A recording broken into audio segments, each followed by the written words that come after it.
The First World War was so devastating that when it finally ended, people immediately began asking, why did it happen at all? And more than a century later, we're still asking. The truth is, war wasn't inevitable. Yes, Europe before 1914 was full of tensions, rivalries, ambitions, deep-rooted fears. But none of that meant war was the only way forward. And yet, for many in Europe's high command, a war didn't seem like such a bad idea.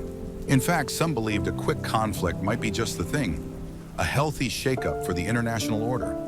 In this episode, we'll explore how Europe stumbled, or marched, into war in 1914, and why, to the surprise of many today, some were genuinely excited about it. Let's start with the great powers of Western Europe. Germany was growing fast, building factories, expanding its army, and dreaming of a powerful navy. One move that worried Britain was Germany's push to open the Kiel Canal. This shortcut would let German warships move quickly between the Baltic and the North Sea, making their navy more flexible and more dangerous. On the other side, Britain itself harbored fears of a German invasion, a sentiment notably played upon by novelists and newspapers of the time. Meanwhile, France carried a long-standing historical grievance: the desire to win back Alsace-Lorraine from Germany, a territory lost during the Franco-Prussian War in 1870. The French statesman Gambetta famously advised, "Think of it always, speak of it never," a profound illustration of how deeply this loss resonated. Now let's look at the immense Austro-Hungarian Empire, a multi-ethnic state that was, in many ways, a powder keg from within. National minorities inside the empire desired to win independence, or to have a larger say in their own affairs.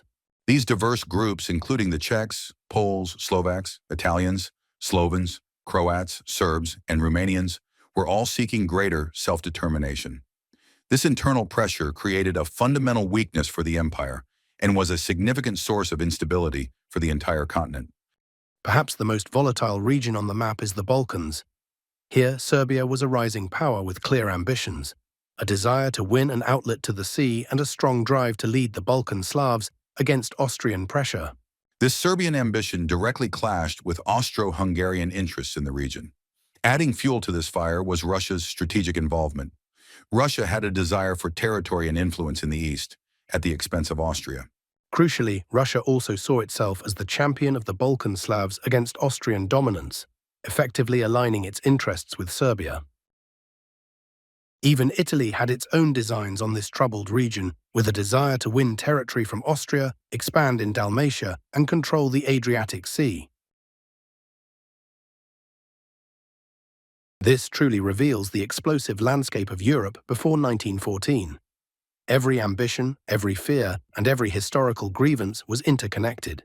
The reciprocal naval suspicions between Britain and Germany, France's deep-seated desire to reclaim lost territory, the internal fragmentation threatening Austria-Hungary, and the highly combustible situation in the Balkans, fueled by Serbian ambition and Russian pan-Slavic goals, all these elements formed a complex web that, with a single spark, could ignite a continental and eventually a global conflict. Understanding these pressures is key to grasping the origins of the First World War.